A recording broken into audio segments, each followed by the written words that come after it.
what was the game that, notable that we didn't mention at the beginning? And there it is, Gio Leon. Hopefully I got your screen name right. Touchdown Red Bull. Yeah, New York Red Bulls welcomed in the reigning MLS Cup champion LA Galaxy and beat them 7-0. What do you do? Right, this is what I'm just sort of flummoxed by this. If you are the LA Galaxy, if you're in charge of running the Galaxy, I don't mean Greg Vanney, he's the coach. I mean, you're in charge of running the Galaxy. I guess you put this on Will Kuntz, right? You have to lay it at the feet of Will Kuntz. Will, what do you do? It's his job to build the team. Maybe he doesn't write the checks. Maybe this has to go up the ladder even higher to the AEG people and all of that. But what do you do when it's this bad? When not only are you not good enough right now to be challenging to repeat as champions, which is the bare minimum. When you are champions, the bare minimum for the next season is we want to at least be in the conversation for another title, right? We want to at least be look good enough and play well enough to put ourselves in a position to repeat as champions. It's extremely hard to do in Major League Soccer, right? Nobody does that. Not anymore, not really.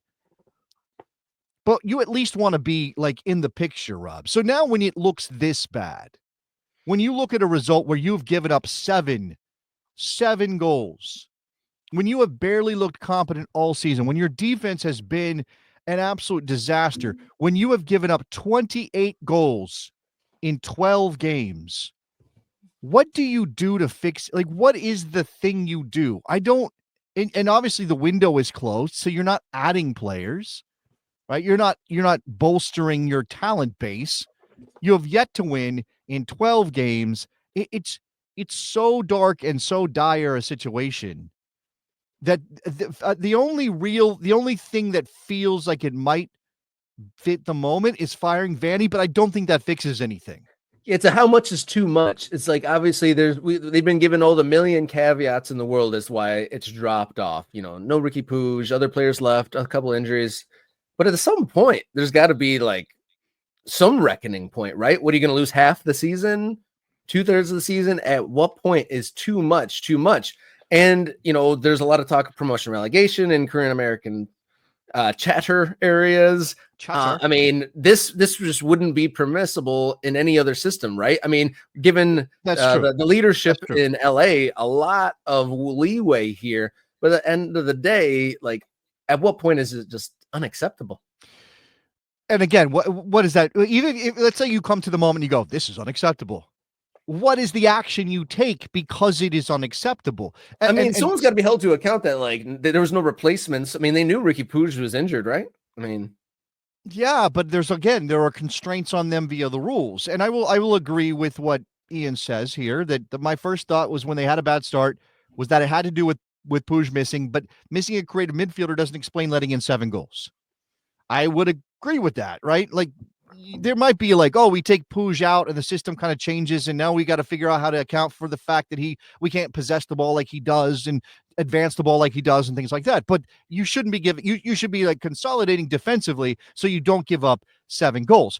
The thing you do typically when you don't have your attacking weapons is to do that thing. You don't want to park the bus generally. No coach really wants to park.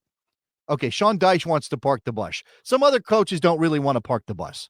So, but you still want to be defensively sound. So you put players behind the ball. And now you're saying, all right, let's stay organized, right? Let's just be organized and give ourselves a chance. The Galaxy aren't even doing that without their best creative player and without Jovic and all those things. But come on, it should be better than this. And what you were saying about pro-rel. In a pro-rel system, this would not be permitted. There would already be changes. They'd be in danger of being relegated, and that would have to spark some action on the part of the club. I would agree with that. I'd also say that because of the way MLS formats its playoff structure with 9 teams making it, and look, member Mike Thomas, it's May, right? But that speaks to, yeah. But I'm saying this actually, and I'm not, I don't want people to get fired. I'm not a cruel, heartless individual. Fire everybody. And I'm not a Galaxy fan, so I'm not sure I emotionally connected the right way to make those decisions. What I'm saying is, and maybe that's what Mike is saying, it's May, so you got to start firing. So he's saying it's not too early now. Now it's getting late early is what he's saying to channel Yogi Berra. Okay. What I would say is because the playoff net is there, you always can convince yourself we'll get hot. We'll get hot and we'll finish ninth and we'll do it in Atlanta and we'll push ourselves. Maybe we'll get a chance to do something in the playoffs. Right. In any other league, the Galaxy are in danger of relegation at this point and they're panicking. They are. And look, I'm not saying 13 points isn't a lot, but they're 13 points off of a playoff spot. If this was, hey, you've got standards and you're supposed to be challenging for a title and there is relegation on the table, then there will absolutely be changes. 100% there'd be changes. But they can always go, well, who knows? Maybe we win 4 straight and then we're back in the picture. But they haven't been that team yet at all or shown signs of it.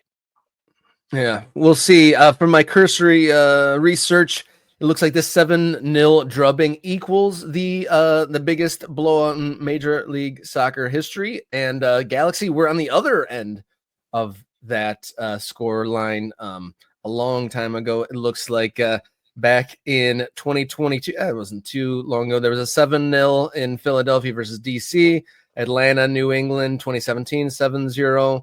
And then back in 1998, LA 8, Dallas burn 1. So a big disparity there. And, not even getting the one, not even getting the cursory Brazil 1 goal, against Germany back in the day. You got to get at least one, some sort of a too little, too late sort of efforting, but didn't even get that. We shall see what happens in Los Angeles. Because what if they get rid of the coach? Does that sully the relationship with Ricky Puig when he does eventually come back? I mean, yeah, you do have to worry about that stuff. You do. I mean, your future is tied to Ricky Puig. When he gets back on the field, it'd be too late to save the season at that point. So again, what do you do? What do you do?